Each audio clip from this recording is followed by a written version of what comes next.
Hey guys, how's it going? It's Mysticle, and today I'm back at you once again with the latest in VR news. And XR in general, just AR as well, you know what? Because today we have a lot to talk about, a lot of things. Not just the Quest or anything like that, but enough blabbering on.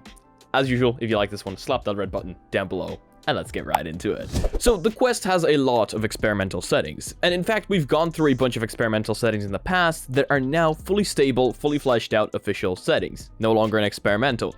And 120Hz has been one of those experimental features for a while now. I'm happy to say that the Quest 2's 120Hz refresh rate will soon no longer be an experimental option. As John Carmack has tweeted, 120Hz has been an experimental feature on the Quest 2 for a long time, and we are finally going to make it default on.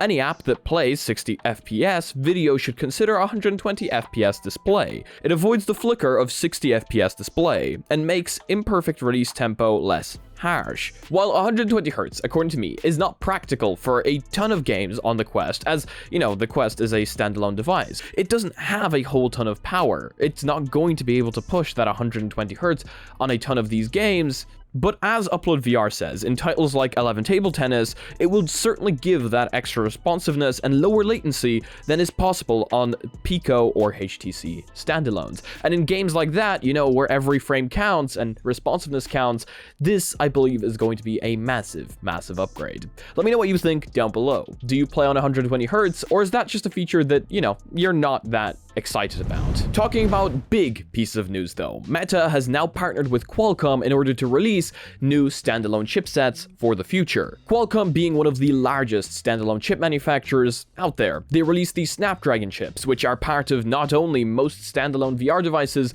but also a ton of high-end mobile phones. The partnership is described as a multi-year broad strategic agreement, which will involve both companies' product and engineering teams working together to develop the new generation standalone Snapdragon XR chipsets. Mark Zuckerberg said the chips will be used for our future roadmap of Quest products. However, Qualcomm confirmed to Upload VR the chips won't be exclusive to Meta's headsets. If you ask me, this is quite important. Competition is important, it always has been, and if these chips are withheld by Meta, if Meta always has the highest end product, the best processors, the cheapest product, well, in that case they will most certainly be holding a monopoly. You know, Meta, let's not lie to ourselves, does have quite a large amount of people working on these XR devices. In fact, they changed their name to Meta, so you can see they do have a large focus group when it comes to XR. Them working directly with Qualcomm will most certainly help these chipsets work a lot better in XR. And if this is to help other companies as well,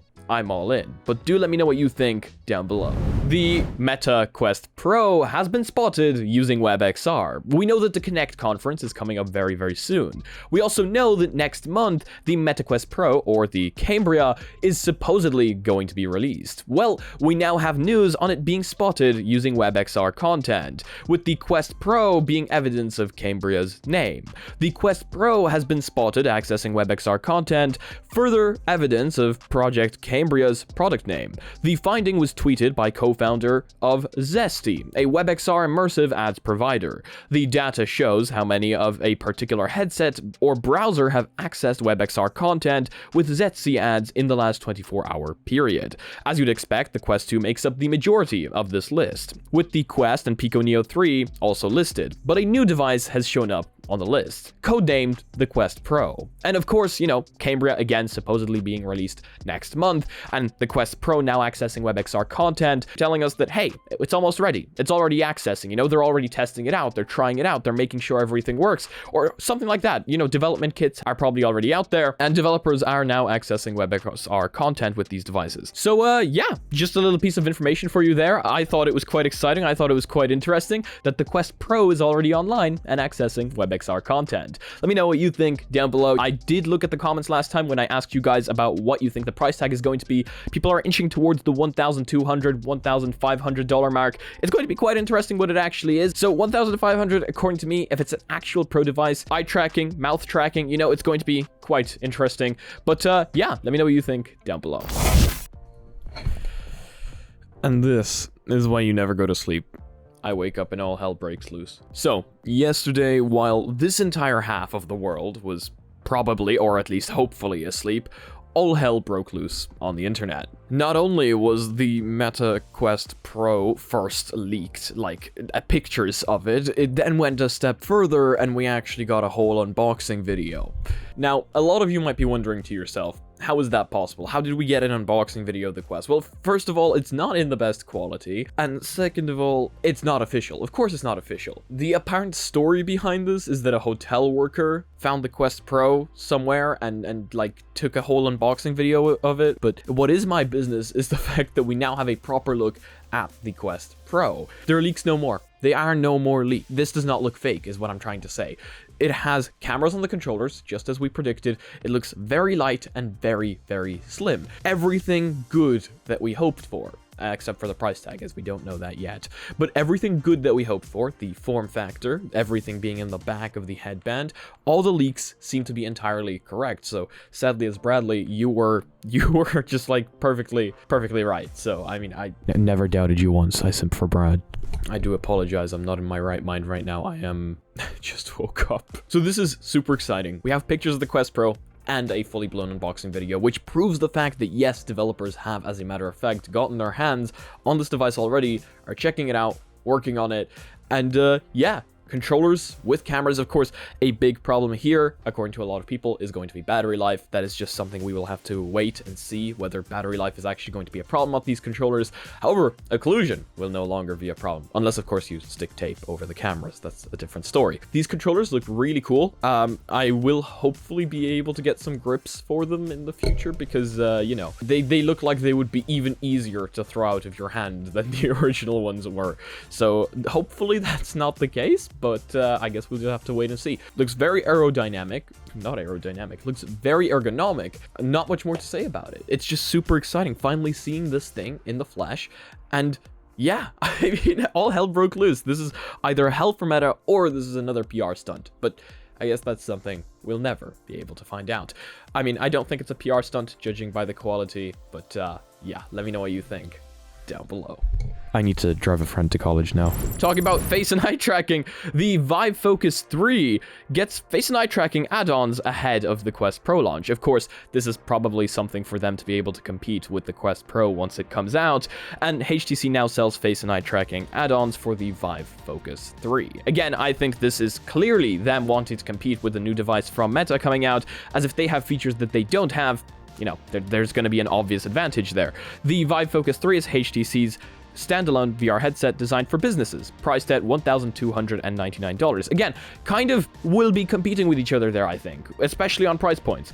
The eye tracker is priced at $249 and the facial tracker at $99. So the total price of both add-ons comes to $1,647. Both add-ons can be used simultaneously since the Focus 3 has two Type-C ports. So again, you know, bringing that price up even further, I do think that this is clearly wanting to compete, especially if that price tag is going to be somewhere around the $1,500 mark. Quite interesting, seeing all these companies now coming together ahead of the Meta Connect event. You know, there's less and less of these smaller pieces of news and more of these larger pieces of news right now, where all of these companies are gathering up together ahead of the Meta Connect launch and supposedly working on stuff that will compete with new Meta headsets ahead of their launch. Or headset, I should be saying, as I don't know if there's more than one. But yeah, quite interesting. Let me know what you think down below. Meta has acquired a new haptics startup. We've talked about this before. Meta is actually working on these wristbands that will be able to read your neurological something. I keep forgetting.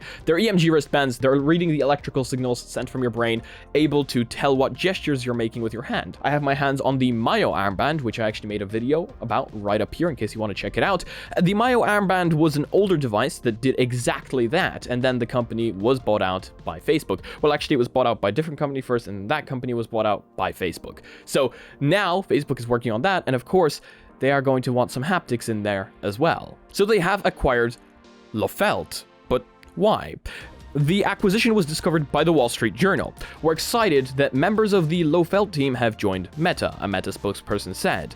Lofelt developed software tools for developers to integrate high-quality haptics into their apps. From mobile to consoles to VR, a key feature of the flagship product Lofelt Studio was easy mass conversion of audio files into haptics, such as feeling the vibration of a driving car based on the engine noise sound file. The company has also worked on a haptic wristband back in 2017, a wearable subwoofer called Baselet. So, you know, again, I do think that this all ties in to Meta working on those EMG wristbands. This is going to be quite interesting, as I think if they're acquiring all of these companies now, and if the Quest Pro is coming out, obviously a wristband like that I do think would be a pro device. It's going to be interesting to see if they talk about that at all during this year's Connect event. I would absolutely love if they came out with these wristbands for hand tracking on the Quest. Of course, it would be much more accurate being able to read signals like that. And, you know, if it was backwards compatible with older Quest devices as well, that would be really, really cool. I can see a lot of people jumping on that bandwagon and buying these. But again, I guess we'll just have to wait for the Connect event to see. More Pico Neo 4 specs have now been revealed. It's going to have automatic IPD, color pass-through, and HD controller haptics. Of course, automatic IPD, I believe, is one of the best things to exist out there. I haven't actually been able to play around with one just yet, but automatic IPD is something I think is great, as I'm never able to get my IPD just right, and I don't actually know my proper IPD, you know? What is better than something scanning your eyes and automatically setting the IPD for you? You know, I do believe that is going to be more accurate than I can ever get mine set. A listing with Bluetooth standard body reveals new features of the upcoming Pico Neo 4. In July, a US regulatory filing for Pico Neo 4 and Pico Neo 4 Pro emerged following apparent images of the controllers leaking.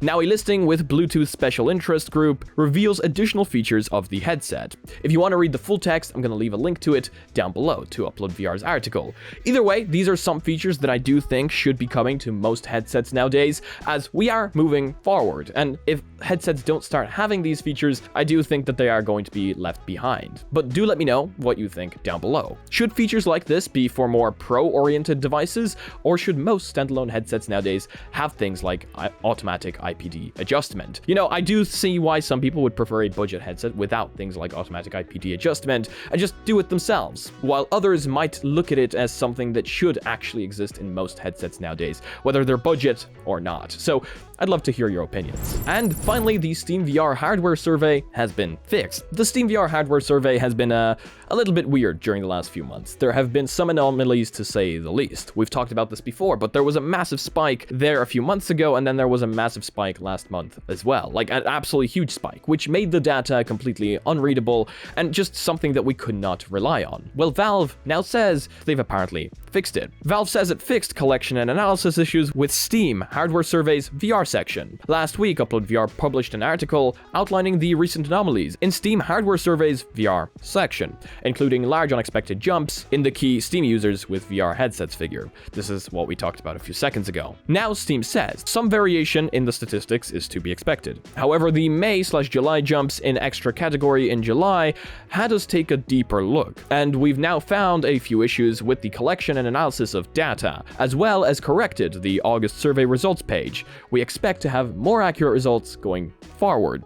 And as you can see now with the corrected graph compared to the older graph collected by Upload VR, the results have been updated and fixed. So hopefully going forward, we can still look at the SteamVR hardware survey as something that is, you know, quite reliable. But yeah, that's quite exciting, as I love looking at the data. You know, I like seeing VR grow, and when it's growing, it's quite exciting. That's going to be it for today's video. Thank you all so much for joining me today. If you guys liked this one, please do leave a like. If you disliked it, this button does work too, but let me know why down in the comment section below. If you guys are not yet part of our community, check out our Discord down below, check out our Reddit. I love seeing your spicy memes on there. Thank you so much to the Patreons supporting this channel. You guys help me out a ton, paying my bills, paying my subscriptions, and overall helping this channel grow. So thank you so much for that. If you guys want to support the channel, all the links are down below. And if you want to be notified about future content coming up on the channel, make sure to smack that subscribe button with your forehead, ding my bell, and see you again in the next video.